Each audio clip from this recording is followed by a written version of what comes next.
a Facebook Live, and the topic we're talking about is the item that's on Tuesday. It's about Foothills Park, and so it's being streamed through Facebook Live, and so other people can join in the conversation. And what I'd like to do is just start off by having everyone kind of introduce themselves, and then quickly state what your opinion is about this topic. So I'm going to just kind of read people off how I see them on my screen here, and then we can have a discussion about this topic. So let's start off. I see first Chris, you're first on my screen, followed by okay. Dylan. So Chris, why don't you go ahead? Okay, my name is Chris Savoli, and I am a 48-year resident of Palo Alto, love Foothills Park, and I fully support opening the park as long as we control the number of cars and keep it so that it isn't overrun by the population. I just completely object to it being for Palo Alto residents only. Okay. Now it's Billion followed by Chris. So whoever your name is on your screen name, it says Okay. Hey, my name's Chris. Actually, hold on. Let's let your name. I don't know your name. It's IBEYLIN. Whoever. You're muted though. We can't hear you. Yeah, I muted myself. Irina. Okay. We live in Palo Alto since 1991. And we enjoy Foothills Park, and it's actually, in our opinion, it's not a park, it is a preserve. And there are a lot of animals and plants. And if you compare to the parks elsewhere, not only Mitchell Park, but, you know, Range San Antonio or Wasona Park, it is pristine. And it is a habitat for the animal, unlike most of the parks in Bay Area. And we know, for example, they are building a bridge in Southern California to allow mountain lions, to procreate. And if we open to anybody, not only to Palo Alto residents and their guests, we will kill the preserve. I see what's going on now when it's not controlled at the gate, and it's a lot of garbage, animals are disturbed, and people do not observe basic rules. So it's not for us or for people. It is for environment. And we have to protect it. Okay, great, thank you. Okay, Chris followed by Esther. Hey, my name is Chris. I've lived in Palo Alto about 6 years. I'm for keeping the park private right now, mainly because I like the idea of the not as many crowds. We're finding it like pretty challenging to go to our neighborhood parks right now. To take our kids there, they're like really busy, and also I also have some of the concerns about the impact of on the environment if it has a much larger crowd. So those are my two reasons. Great, thank you, Chris. Okay, Esther followed by Corey. Hello, my name is Esther Rubin. I'm a 36-year resident of Palo Alto and a frequent user of Foothills Park. We was just there this week.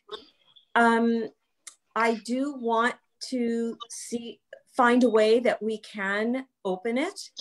However, I am in favor of pretty stringent restrictions so that Palo Alto residents will not be turned away because people from outside of Palo Alto are using up the available space. And also, like a previous person spoke, I'm really concerned about it losing its status as a preserve and for the animals that reside there. And on my past experience, I've been there on weekends that are not holiday weekends, and it's just been packed with people. Yeah. And I can't imagine having any more people in there. And so I'd like to find a way to find a middle ground where we have a reservation system, a fee system, a use fee system, and a restricted number of reservations for people living outside our area that would be allowed per day, per weekend. Thank you, Esther. Corey, followed by Mark. Hey, Greg, and hi, everybody. I grew up in Palo Alto, actually served formerly on the city council with Greg for 4 years, well, 2 years with Greg and 2 years before that. I'm one of the signatories on a letter that's been circulated where we have over 130 individuals and organizations, including 15 former council members and mayors from Palo Alto, the NAACP, the ACLU, the mayor of East Palo Alto, and a whole bunch of other people from Palo Alto and surrounding communities. To be clear, we are not calling for let anybody come into the park with no restrictions ever, and don't even think about charging a fee and have tons of cars there and ruin the experience and have tons of garbage. That's not what any of us is asking for. What we're saying is that, you know, while the concerns about, like, nobody wants to diminish the quality of Foothills Park. Nobody wants to see it damaged in any way. What we want to see is a policy crafted by the city council and by the city, which undoes an existing unjustifiable, unjust, immoral, and absurd policy. For instance, if San Francisco decided tomorrow to limit access to Golden Gate Park to residents of San Francisco only, or if New York City decided to limit access to Central Park to New York City residents only, or if Paris decided to restrict access to the Louvre to French residents only, we would all immediately say that's absurd. And just because we've been doing something wrong for a long time doesn't mean we need to continue to do it. So the first step is to say it should not be a misdemeanor punishable by up to 1 year in prison for somebody who lives in another city to walk into Foothills Park. The second step is to figure out what should a new policy look like, where maybe you can still give preference to Palo Alto residents, but others still have some way of visiting the park, which doesn't risk them landing themselves in jail, which is the current policy. Thank you, Corey. Mark, followed by Leland. So I'm Mark.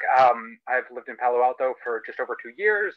I have 3 little girls under 10 years old, and I'll start by just focusing on what, one thing we definitely all agree on, that you have something really special with that park, and nobody wants to lose that, right? Because, like, I don't know, I've taken my kids all over the place, and it's definitely like, the cleanest, safest, most natural place anywhere near here, right? And so all of those things are great and something, nobody wants to miss out on, right? And if there's any way we can be sure to maintain that, then that's really that's all I want. The other thing I want to say is that, okay, yeah, rents are crazy everywhere in the Bay Area. They're crazy in Palo Alto too, but I didn't know about that park when I moved here, but it's one of the few things that makes me feel like the rent is worthwhile, right? So it's great, but it is hard to argue with Corey's points. What are they going to do? Shut down Central Park to just New York City residents, right? You can't really argue with that, but you definitely have something special. Don't lose it, because we've all seen like the results of some I don't know what the word I'm looking for is, but some policies have gone, and sort of I'm here. Sorry. Thank you. Thank you, Mark. Okay, Leland, followed by Ellen. Greg, sorry that I'm not on your screen visually. I guess no, I see you're on the screen. We see you. Okay, thank you. as has been, you know me, I'm a 50-year resident of Palo Alto. And over the years, of course, I've been able to access Golden Gate Park, Rengsdorf Park, Wunderlich Park, Sam McDonald Park, all of the parks. And our goal should be to treat our neighbors as we would have them treat us. Mm-hmm. And in this case, as they do treat us. That means allowing them to use our facilities as we allow our own citizens to use our facilities, unless there is a clear reason to impose a different policy. In the case of Foothill, the reason would be if including our neighbors would deteriorate the park's environment. Park and Recreation has proposed a pilot program to find out if the environment would be deteriorated. And I believe that we should approve that pilot program to find out. It's as simple as that. If we can open Foothill to our neighbors, we should be neighborly. And so let's institute the proposed pilot program and find out. Now, the idea of charging neighbors $6 for admission or something like that, I believe is petty. And frankly, if we imposed a charge at the entrance, we'd have to keep accounting for that charge, and it would probably be as costly to impose the charge as it would be to collect the money. So I don't think we should do that. I think we should simply open Foothill on the same basis as other communities open their parks, unless it would have an impact on the environment. Thank you, Leland. Ellen, followed by Susan. Hi. This is different, Ellen. Hello? Oh, yeah, can you speak up? You're a little bit soft. Okay, can you hear me? Yes. All right. Well, you know, I'm for Save Our Park. You know, and I've been a long-time resident. I definitely think opening it up needs to be studied and looked at environmentally as well as demographically or however. And I feel like the fee isn't a bad idea, and you could do it on a voluntary basis like they do at some state parks where you just simply leave an envelope. State parks are you know, you do have to pay. So I don't see the difference in calling it petty. I think it could be used for, you know, some scholarship, let's say. If you think it's petty, use it for some child that could go to day camp. I think that, you know, we could use it for good, put it that way. And, but of course, I'm definitely Save Our Park was my initial thought. But as far as a, you know, mitigation, of course, I think the studies are the next step. As far as the pilot program, that might be after we do the studies. So how that might be, you know, then we can look at it. Thank you. Thank you, Ellen. Susan, followed by McBurgs. Can you hear me all right? Yes. Okay, thank you. Yeah, I'm also against opening the park. I think the argument has been raised by a couple of people that it's elitist or inhospitable, not to share all our resources. But if you follow that logic to, if you follow that to a logical conclusion, then why don't we just turn over the park so that Palo Alto hasn't got even control over this special resource? We, in fact, do have this resource in part because of the farsightedness of some previous city leaders who, and city population who are willing to pay for it. That's been completely left out. Palo Alto has been wisely stewarding this precious resource for all these years. Parks that are shared, if the park is opened up broadly, I believe that it will be open like, say, San Antonio Preserve is, to overuse and damage. But any attempt to try to control the use is going to just raise more calls of elitism. I mean, if we're charging people to come in if they don't come from Palo Alto, are we being elitist? So I think that that's a non-starter. And somebody just brought up the fact that if we do charge a fee to come in, for people to come in, we'll have to administer it. I've never seen Palo Alto start a program that didn't run over its cost. So the likelihood that we're going to collect enough in fees to help pay for that process, I think, is very low. And yet, the more we try to make something equitable where people out from outside the city pay a fair share, the more likely we are to get more calls of elitism because we're charging more for outsiders and we're not, sharing openly with our neighbors. I think it's a real non-starter. My feeling is if it ain't broke, don't fix it. Right now, we have a very precious resource that you just can't open without either cutting down the access of Palo Altans or opening the park to a lot of damage. And furthermore, if there is a program to open the park, and if the park does begin to suffer damage, it will be very hard to reverse that program because of these same causes of elitism and unfairness. So again, if it ain't broke, don't fix it. I think we should leave Foothills Park as the very precious resource it is and continue to share all our other park resources as we have been for decades. Thanks. Thank you, Susan. McBurgs, followed by Todd. McBurgs, you're muted. Hi, Greg. Okay, Ryan McCauley, I'm a member of the Parks and Recreation Commission. So let me mention just a couple of quick points. The first is that a number of people expressed how special Foothills Park is to them. I think that we all appreciate that it is a special place. The question is, can we responsibly share such a special place? I think the answer is yes. I think that the current policy is a very crude policy. I mean that in probably every sense. There are much better tools in our toolkit that we know that we can utilize to help control usage of the park. Now, the Parks and Recreation Commission has delved very deeply into, I think, most every issue that has been identified thus far as it concerns potentially moving forward with some sort of new policy for the park. There are answers. There are sometimes incomplete answers and things that we need to continue to study, but there are answers. And I also have to say that there is a lot of misinformation being shared about the historical origins of the park and the historical visitation of the park. So the park, compared to when it was first opened, has less than half the number of visitors on an annual basis. The first decade that the park was opened, before there were many other parks in the area that offered open space opportunities, over 300,000 visitors per year. Today, it sees about 150,000 visitors per year.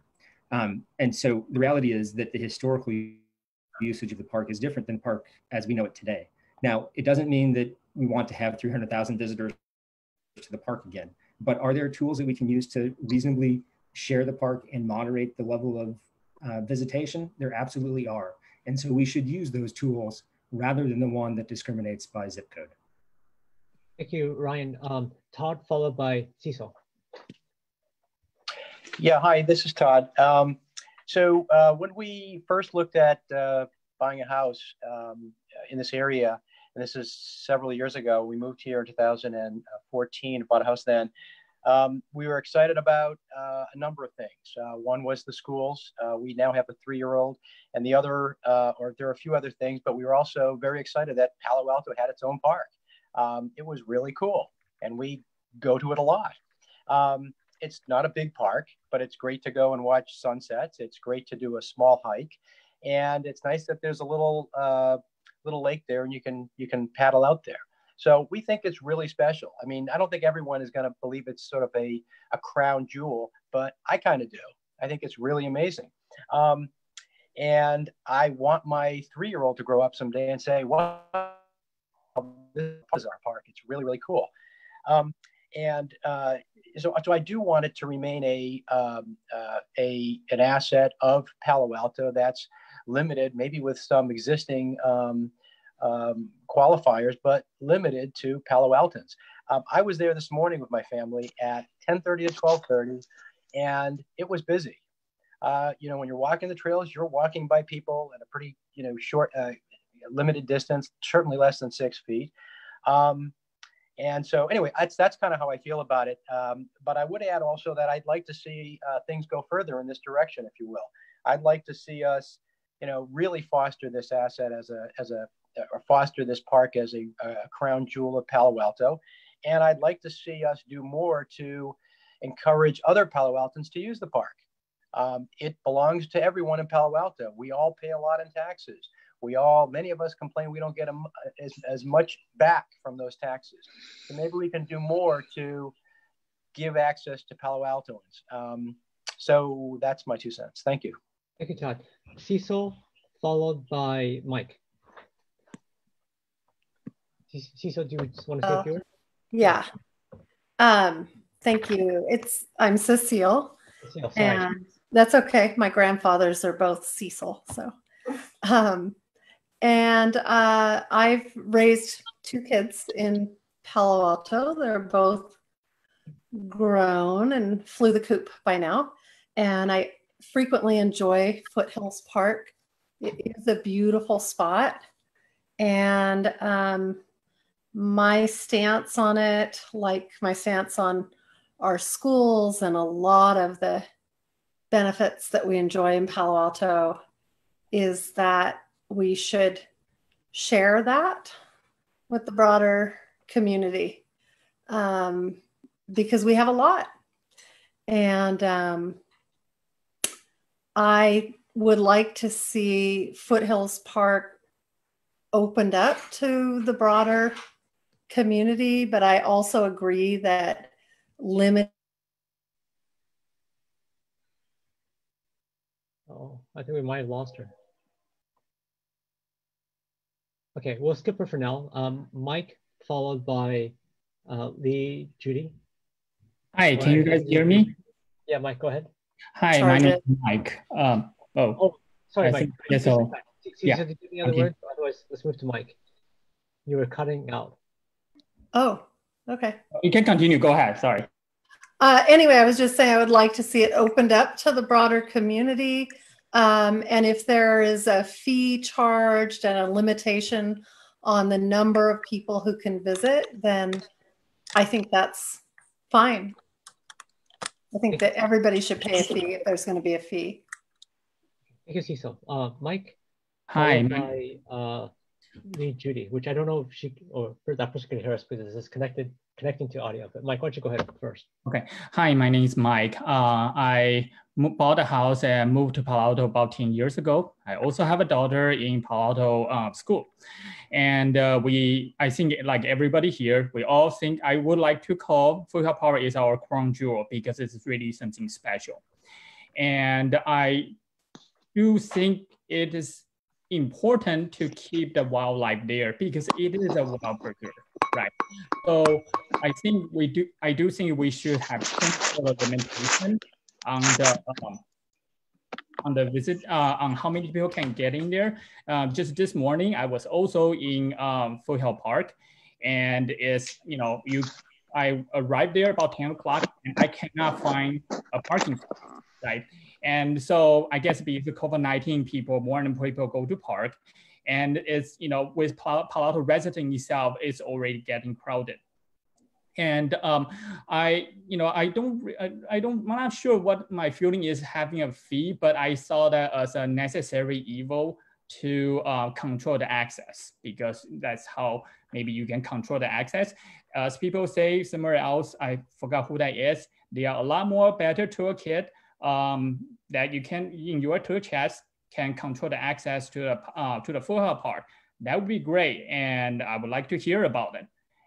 But the main thing I want to say is I think there definitely has some sort of restriction on how many people can go to the park, because it is a wildlife preserve after all, right? Human there, we can enjoy the park as long as we don't disturb the wildlife. So that's what I'm trying to say. Thank you. Thank you, Mike. I don't know if Judy could even hear us. So let's go to Yan. Can you hear me? Yeah, we can hear you, Yan.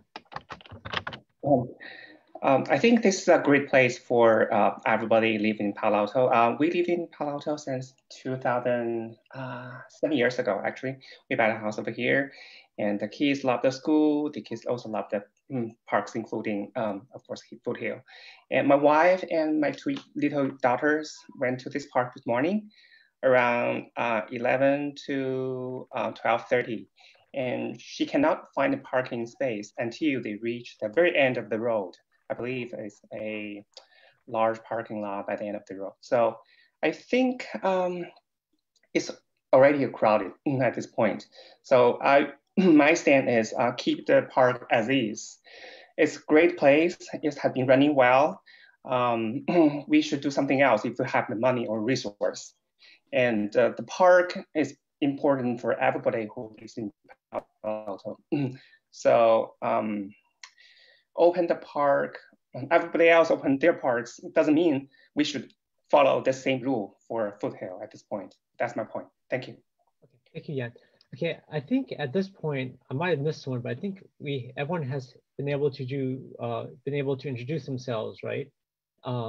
If not, I think the only person that hasn't is Lee Judy, and it's because it says connecting. So I'm not sure if Lee Judy, if you can hear us. If you can, would you introduce yourself and give your position? Otherwise, I want to just let people respond to each other's comments. But okay, I think Lee Judy they're having connection issues. Okay, so hey, Greg, may I offer just one quick great fact I think about the park? Oh, sorry, Ryan. A number of folks have mentioned, a number of folks have mentioned that they're at the park today, which is awesome. By far and away, the 2 busiest days in the park, and this is something that makes me feel great, are Mother's Day and Father's Day. So today, historically, is one of the busiest 2 days in the park in the entire year. Okay, great. Thank you. So definitely hear a lot of folks who feel both ways on this issue. And I would love to just open it up now that everyone has a chance to kind of introduce themselves. And maybe what we could do is we could, I don't know if you guys know in Zoom, you could raise your hand or you can raise your hand physically either way. And let me just call on people. And I'd love for people to just talk about what is their response to some of the viewpoints that were presented here today. So I see Corey. So Corey, do you want to respond to some of the comments? And then Yeah, sorry, I still haven't figured out how to do the hand raising feature, so I just raised my hand. So I guess I'm not a good technologist. I just want to mention a couple things. First off, since it's Father's Day, it's actually interesting because I've felt the same way about the park and what a special place it is for me, what a special place it is to my family, and thought, since I was a kid, since I was a teenager, why can't my friends who don't live in Palo Alto come, why can't, if I have a friend visiting or family member visiting from out of town and, and they say, hey, what should I do when I'm in town? We always say, oh, go to Foothills Park. But, if we can't go with them, they can't go. And just thought that was, kind of silly. I've always felt that way. But the Father's Day thing for me is interesting because, while my views on what we should do at the park have not changed over time, I have one additional reason. This is really a personal reason. So this isn't the best reason why we should all change the park. I want to be clear because it would sound selfish, but just an interesting example of what happens when you have kind of a silly policy like this.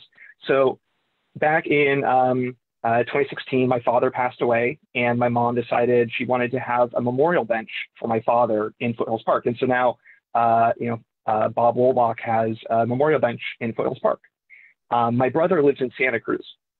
If my brother goes to see my dad's memorial bench, my brother will be committing a misdemeanor punishable by jail. And it's just one more example of how absurd the existing policy is. I want to emphasize also just for Greg, just please remember your job, I know you know what your job is, but I'm going to remind you, your job is not to pick what's popular or easy. Your job is to pick what's right and what's just. And at the same time, to try and mitigate the potential harms that would come from any policy change and to mitigate the harms of existing policies.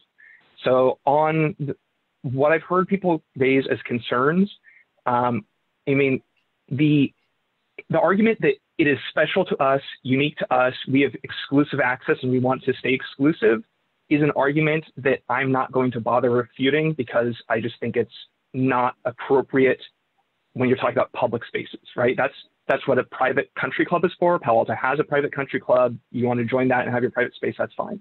That doesn't apply to public parks anywhere else in California. People can make that argument, that's fine.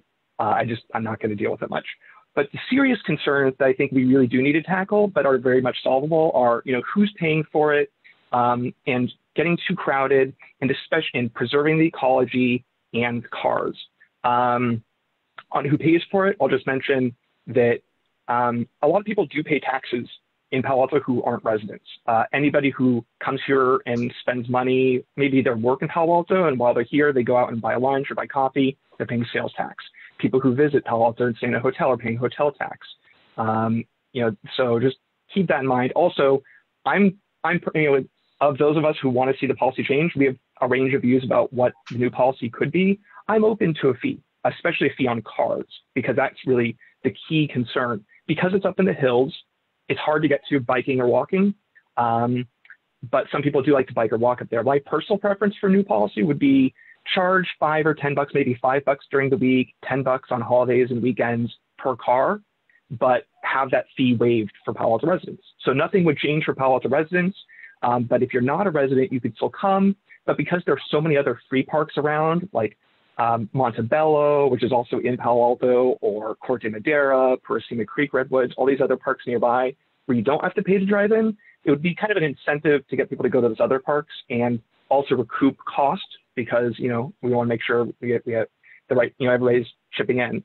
As far as preserving the ecology, I'll also point out that the chair of the board of Grassroots Ecology signed our letter, as did the executive director of Environmental Volunteers. These are both organizations that have strong connections to Foothills Park.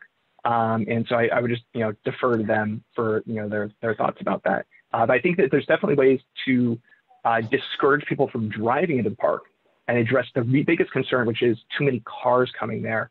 And the key there, I think, is just charge $5 or $10 per car and say from Palo Alto residents, it's free.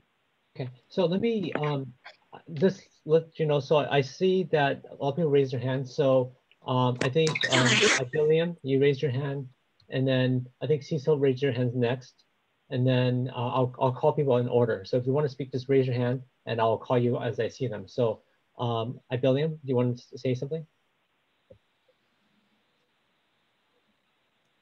Yeah, unmuted. Actually, my email was from both my husband and I. And so environmentally, I would assess it now because there are a lot of people not from Palo Alto who are using the park right now. Okay, so just go now and see what happened within the last 2 months since we opened after coronavirus. It's drastically changed as it was before. So based on last 2 months, it's not 150,000 in the park per year. It's much more. Okay, I was there yesterday. I counted more than 100 cars. So we will lose the park. We will lose the environment. And we do open it to our neighbors because we can invite them anytime our friends and family want to go there. They're welcome with us. That's true. Well, basically, I agree with what Irina has said. I just have a suggestion. I enjoy this discussion. It's great discourse, and people can freely speak their mind, and that's great. That's foundation of the democracy. That's how it should be. I have one suggestion. Someone who was speaking used the word absurd 7 times, used the word silly 3 times, and adjust 4 times. I think it might be a little bit insulting for people who disagree. There is a way of expressing opinion without being confrontational. We can stay on the subject and remove the emotions, and it would help all of us. Thank you. Thank you. So I think Cecil, or sorry. It's Cecile. That's okay, Cecile. Yeah, I see the way it's spelled. And then I think Mike had his hand next. So why don't you go? Okay. So I just think that I know that this is rooted in a history of segregation that our country has. And that I don't think is emotional, but it's true. It's segregation and it's not okay. And I think that's what we're seeing. We're seeing people taking a stand finally here, even in California, that had to be taken back in the 60s. We have to stop policies where we create by policy systemically situations that create a pool of economically and or racially homogenous people, somewhat homogenous, that excludes people outside of that. And by virtue of being in Palo Alto, it's not to say that there are no other races or there is nobody from any other socioeconomic background, but by and large, we are a very affluent and just have a couple of demographics that that make up the majority of our racial profile here in Palo Alto, and it's not okay anymore. It's not anywhere outside of Palo Alto. People are seeing that and saying it obviously. I work in Santa Clara. People see what we're doing. It's the same thing with the schools. We had to have the Tinsley Act to desegregate our school system because we had all of the resources. This is a park.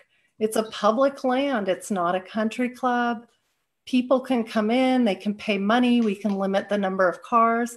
Personally, I don't think Palo Altoans should come in for free either. I think everybody can pay for it. My parents have been docents in the foothills for Mid-Penn for many years.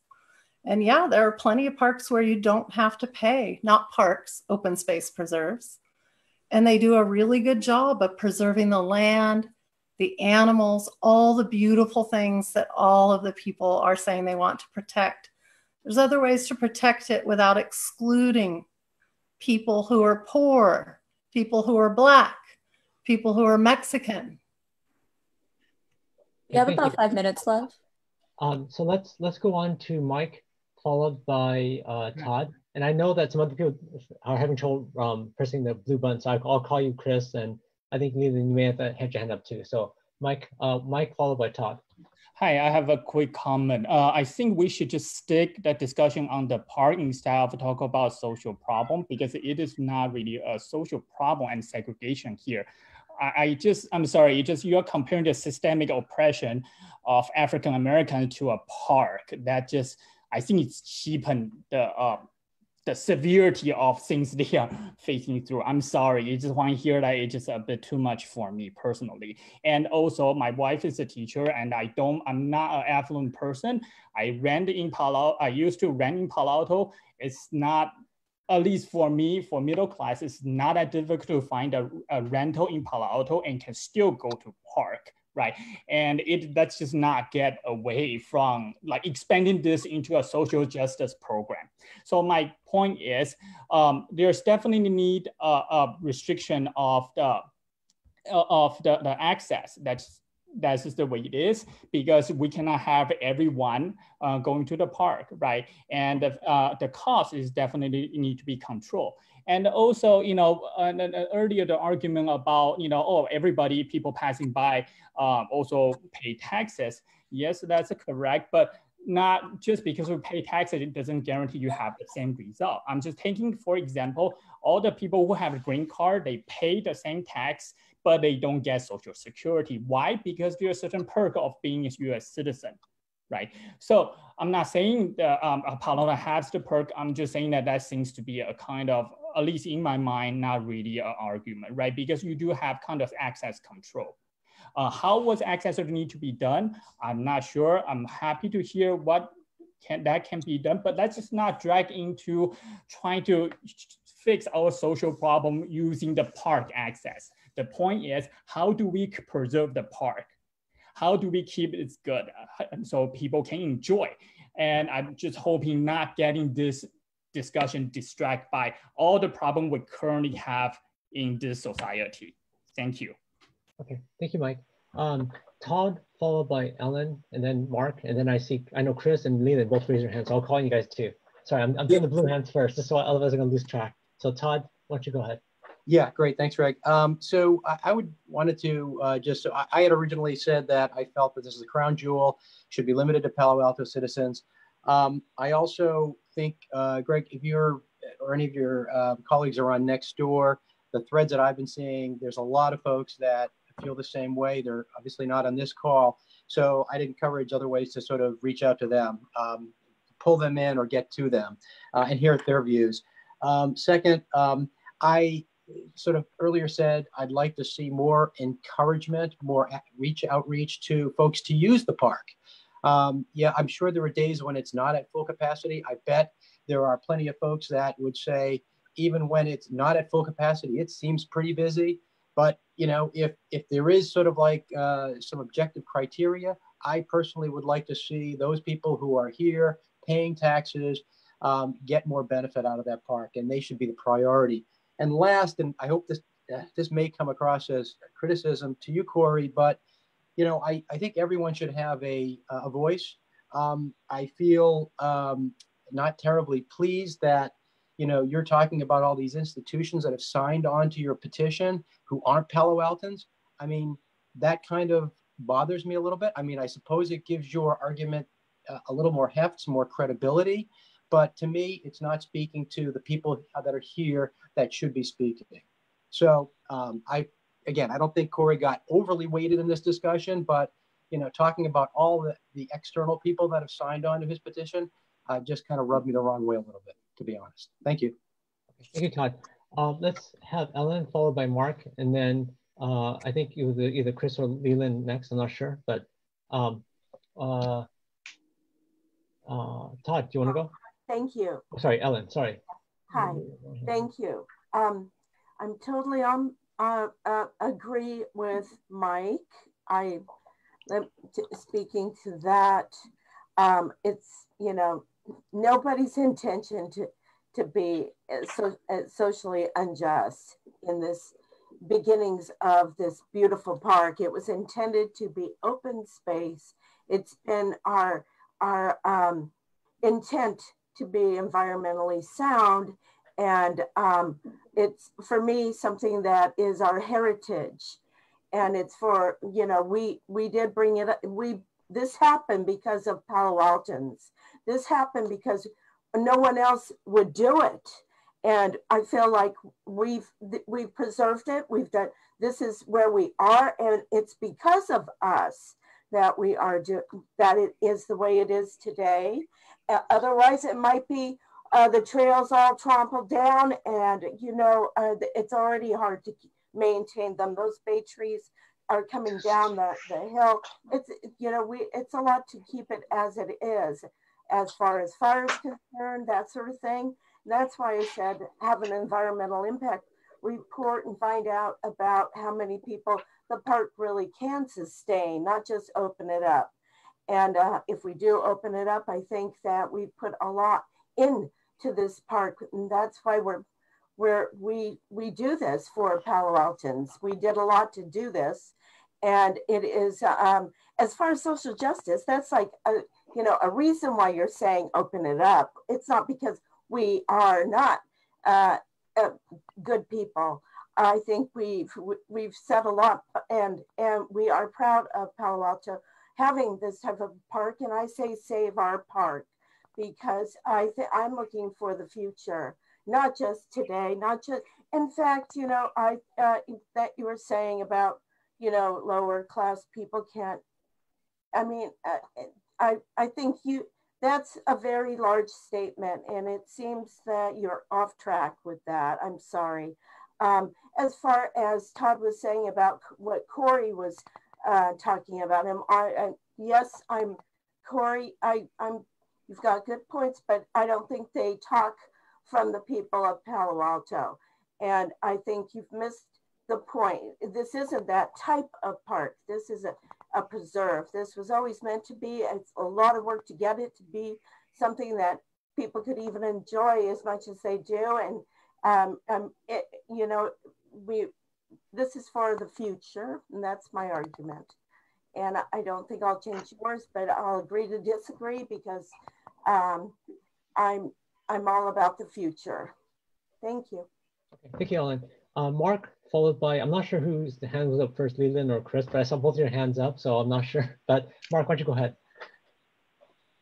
Yeah, well, I mean, maybe it's what I was trying to finish saying right at the beginning, that like I hope, like, you know, as much as we all want to preserve the natural aspect and everything, I also hope that we don't let, like, maybe what I was trying to say is like an overabundance of compassion destroy a good thing as well. Because like I said, I have like really little kids, and just the, you know, like, it does help that the park is way out of town, but like, you know, every major park, you know, in Silicon Valley, you know, you have, you know, a big line of camper vans lined up in front of it, right? You know, last time we walked through the Baylands just a couple weeks ago, you know, we literally ran across a guy, you know, preparing some heroin at the side of the trail.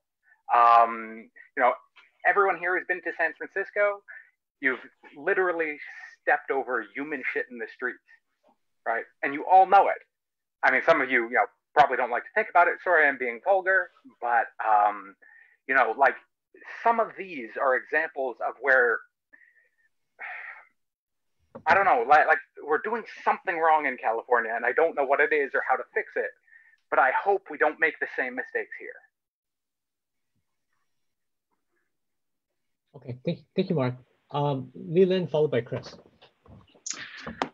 Greg, I want to thank you, first of all, for having this Zoom conference.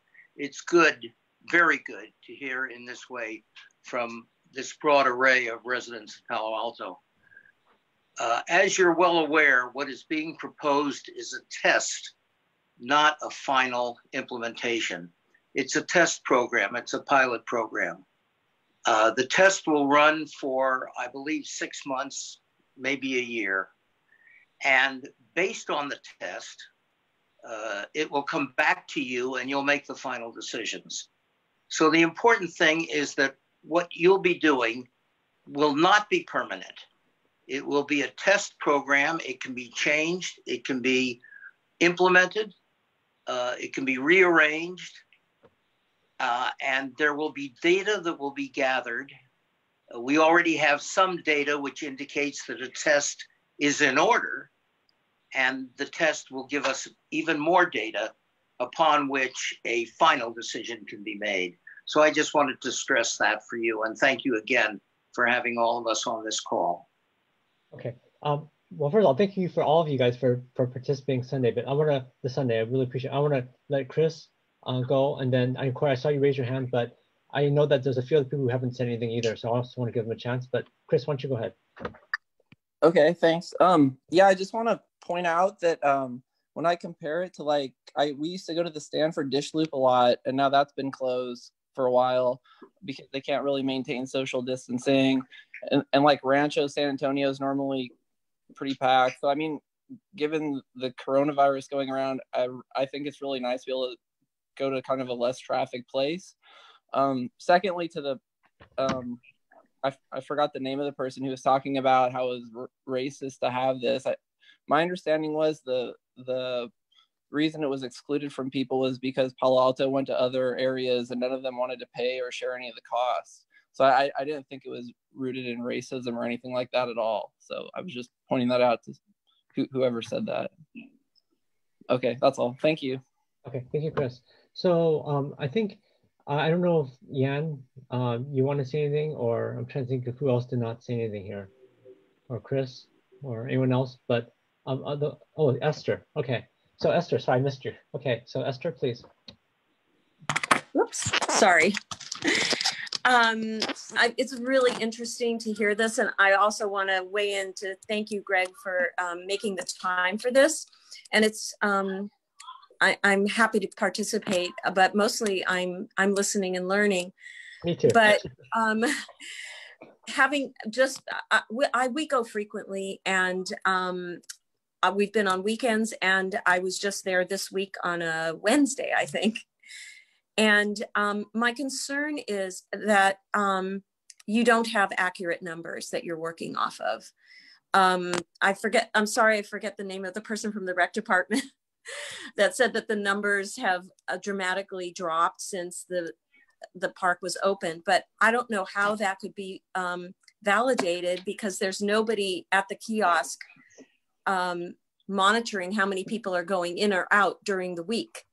And so on Wednesday when we were there, it was busy.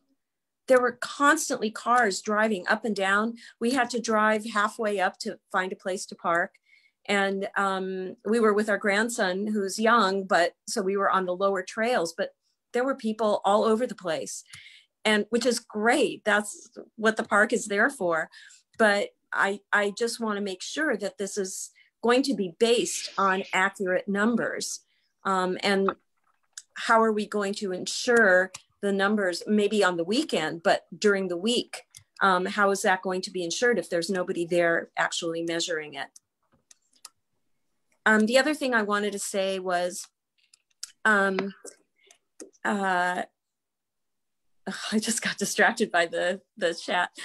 But if you open it up, I think Leland had mentioned, just open it up and see what happens, which sounds, rational. But I think that if you just open it up and then you just decide that this is not going to work, then the screams of elitism are going to be even greater, because if it's decided that it's just too much for the park to bear. So I don't really have the answer, but I do think that that could be something that could happen. But I would just love to see a way to find a balance, so that some people can come in from other communities and enjoy it, but that the majority of people that could access, or at least, let's say, if I decide last minute that I would like to come as a Palo Alto resident, I'm not going to be turned away frequently. I understand that it could happen. I have been there on Mother's Day and on Father's Day, and it is very busy, but it will increase if it's open, because people want to be there. So anyway, I may have to leave soon, but thank you for having me. And I really enjoyed listening to everybody's perspective. Thank you, Esther. Okay, Yan, did you want to say anything? Otherwise, I'll just call on other people. No, just want to thank you for hosting this conference. Thanks. Sure, no problem. Okay, Corey, did you want to say anything?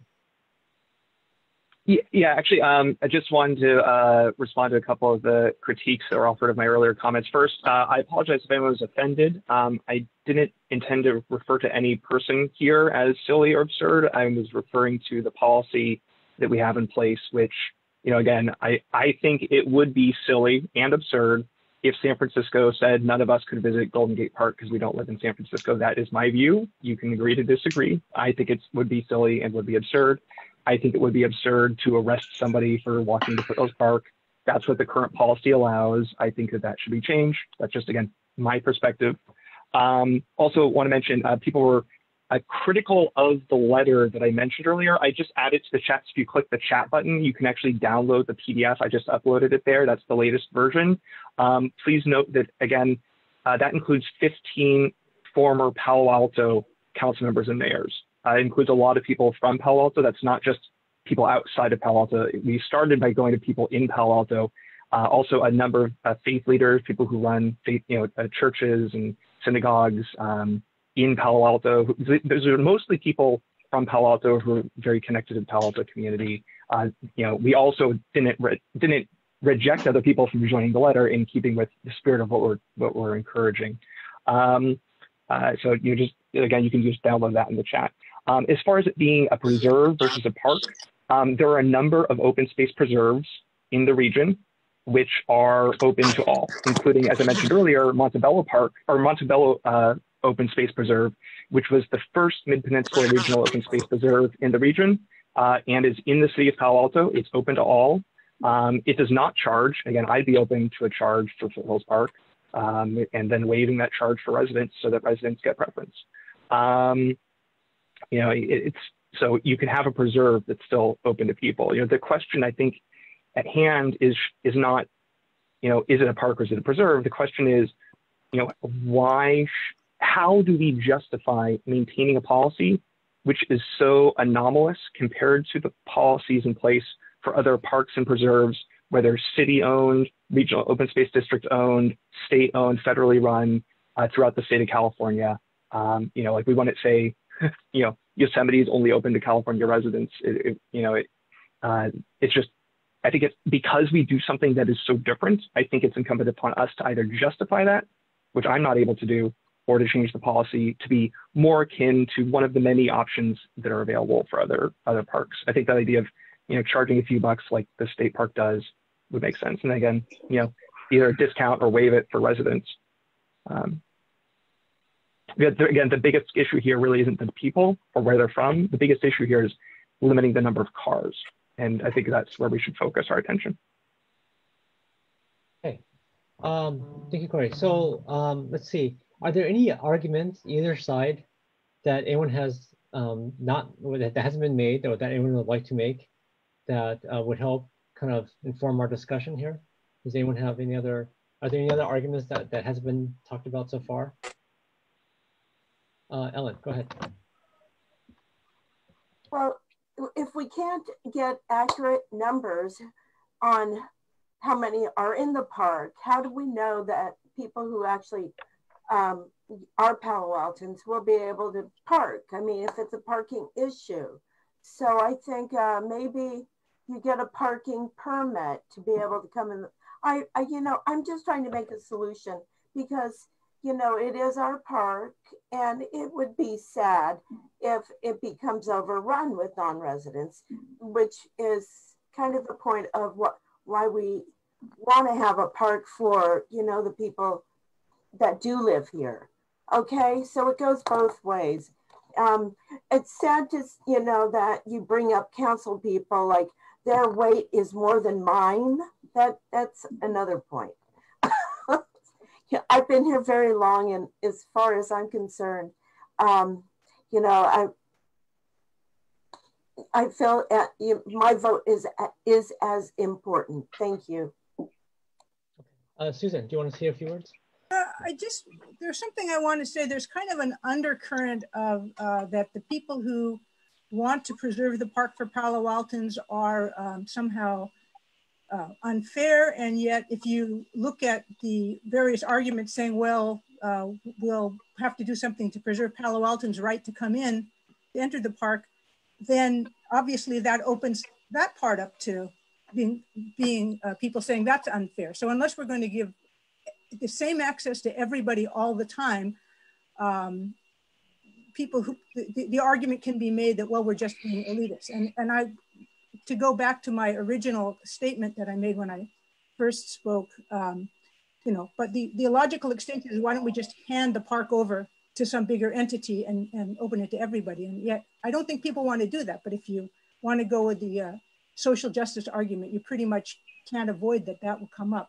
But there's one thing I did want to bring up. I believe it was Corey said that it was, I can't remember the exact words, but something like it was the duty of the city council to do what was morally right or fair or something like that. And I actually, no, Corey, I don't agree. These are not our ministers. They are not our moral leaders. These are our elected representatives.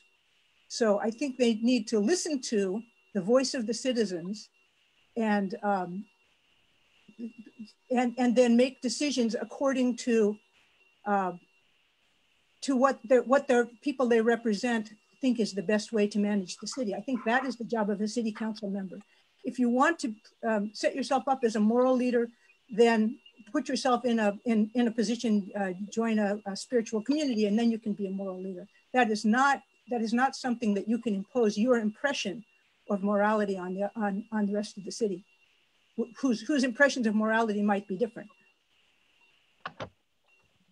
Okay, great. Thank you, Susan. I see your name, and I see so. I know it's not how you pronounce it, but it's I don't know it looks. Doesn't matter. Doesn't matter. It's a name. It's Cecile. Cecile. Thank you. No, it's fine.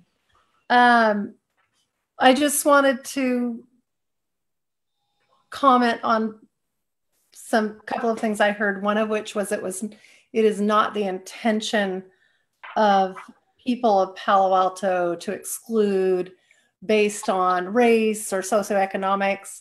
And I believe that for most people, it's not the intention. However, entire, races of people pretty much been exterminated in the name of good intentions in the past. So I think we have to look past the intention and look at the results, and also look at the history of where decisions are rooted, and decisions that are segregating people, which this does by definition, city by city, are rooted in redlining in the real estate world. And that was a practice that was legal. And that's how Palo Alto ended up Palo Alto.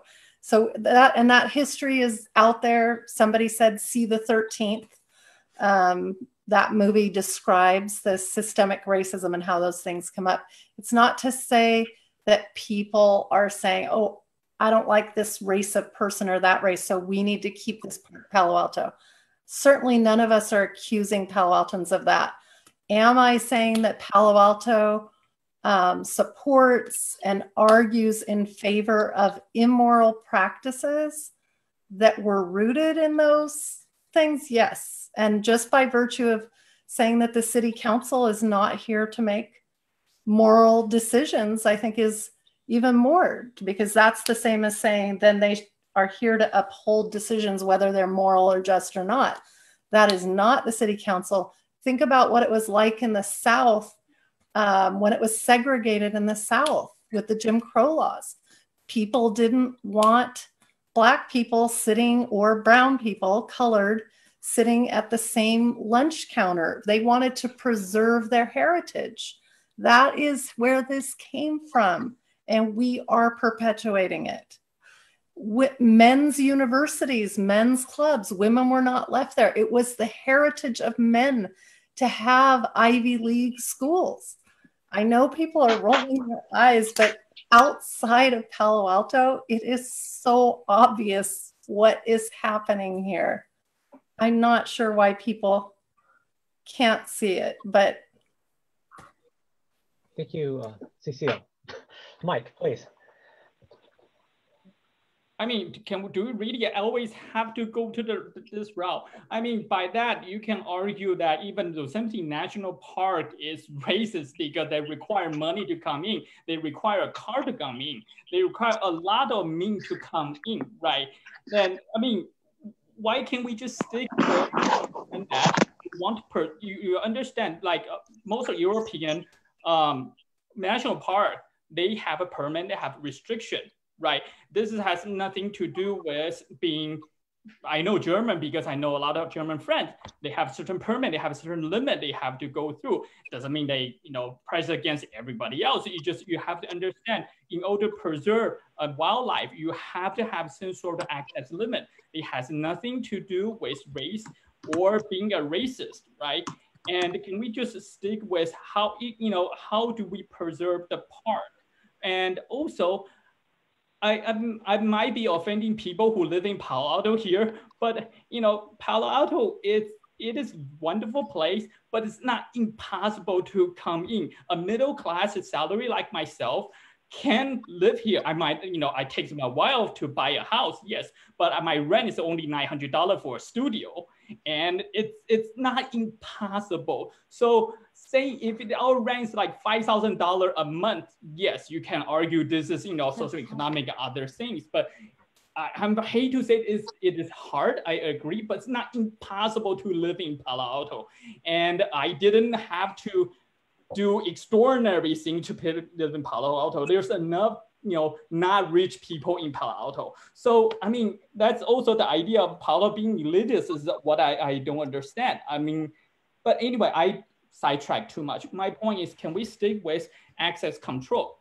Because if we can come up with a good access control, like Corey was suggesting, that maybe you charge money for every car going, and then that might be a better way to control. Maybe Palo Alto residents don't pay for it. That might be a good way to control. So that needs control. But also, Corey, stop talking about how unjust the misdemeanor things, because that's we need to focus on this one. We can talk. I agree with you that need to be addressed, but it's probably diluting the argument here. Let's resolve this first, then we can talk about so that, because I really think that's diluting the argument. And I also thinking study right now is such a bad timing because there's so many people going to park with COVID-19.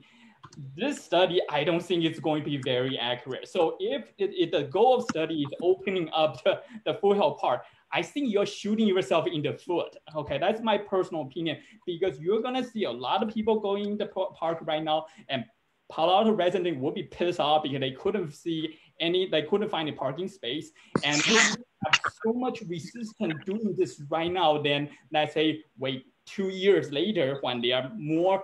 Less people go in, you probably will find more sympathetic ear with the proposal. It is just that I find the timing of this is just not very smart. Okay, thank you.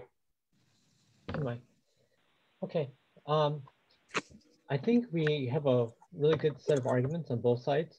And I realize it's Sunday afternoon and Father's Day, so wanted to thank everyone for. Oh, Todd, did you want to say something? Todd, yeah, sorry, it's probably not a great finishing point by any means. I think everyone has said I've heard a lot of good arguments that kind of open my mind in different ways. So, Greg, thanks for, orchestrating. Corey, I hope you have a thick skin. I'm going to take another shot back at you. The Louvre is not accessible. I don't know if you said the Louvre or something else in Paris, remember. The Louvre is often slammed for being inaccessible to people from the EU. And a lot of anti-racist groups have made that point. So, I'm not sure that's going to be the greatest argument in favor of sort of limiting access. But again, I just felt like some of your arguments seemed a little disingenuous. Thank you. Okay. Thank you, Todd. Well, I assure you they're genuine, but I haven't been to the Louvre, so you're right. I'll take that off my list of counter examples. But I assure you, everything's meant here in good faith.